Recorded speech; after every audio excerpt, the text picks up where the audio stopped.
The U.S. is approaching a grim milestone in the COVID-19 pandemic. Nearly 200,000 Americans are confirmed to have died from the virus, though the real number is likely higher. No other nation has recorded as many deaths or cases. And as Jackson Proskow reports, there are predictions the number of fatalities could more than double by the end of 2020.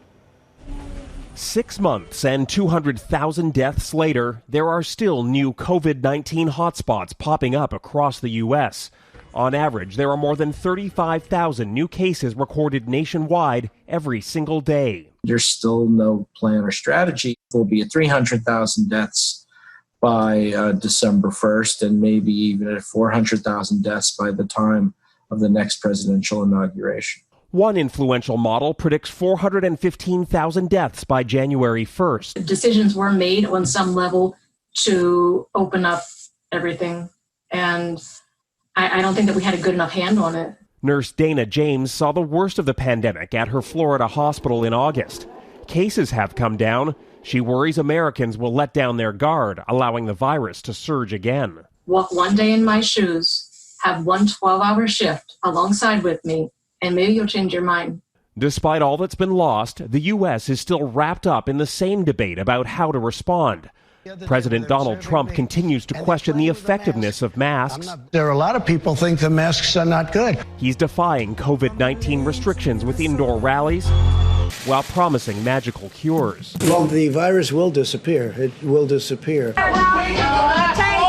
Everyday Americans are waging the same fight themselves.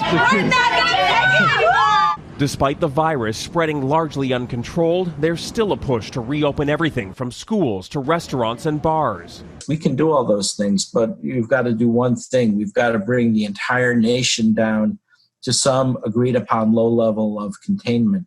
That may mean turning back the clock, bringing back some restrictions, especially over the winter. We should be ready to reimpose mandates in order not to overwhelm our hospitals and save lives. So let's not repeat the same mistake we made before. There's plenty of hope riding on the development and deployment of a vaccine, but that could take a year or more to happen.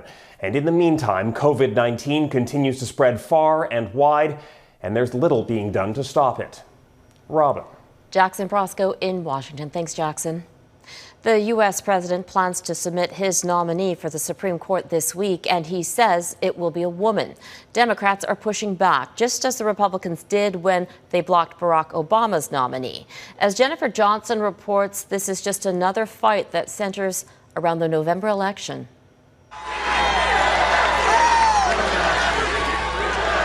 With crowds cheering, "Fill that seat" at a campaign rally, U.S. President Donald Trump promised he will do just that within days of Justice Ruth Bader Ginsburg's passing. I will be putting forth a nominee next week. It will be a woman. Senate Majority Leader Mitch McConnell is promising an immediate hearing. Critics are calling him a hypocrite after McConnell blocked President Barack Obama's Supreme Court pick for over 9 months, saying it was too close to an election.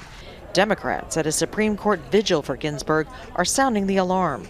Mitch McConnell and his henchmen believe that they can ram through a Supreme Court justice only 45 days from the election.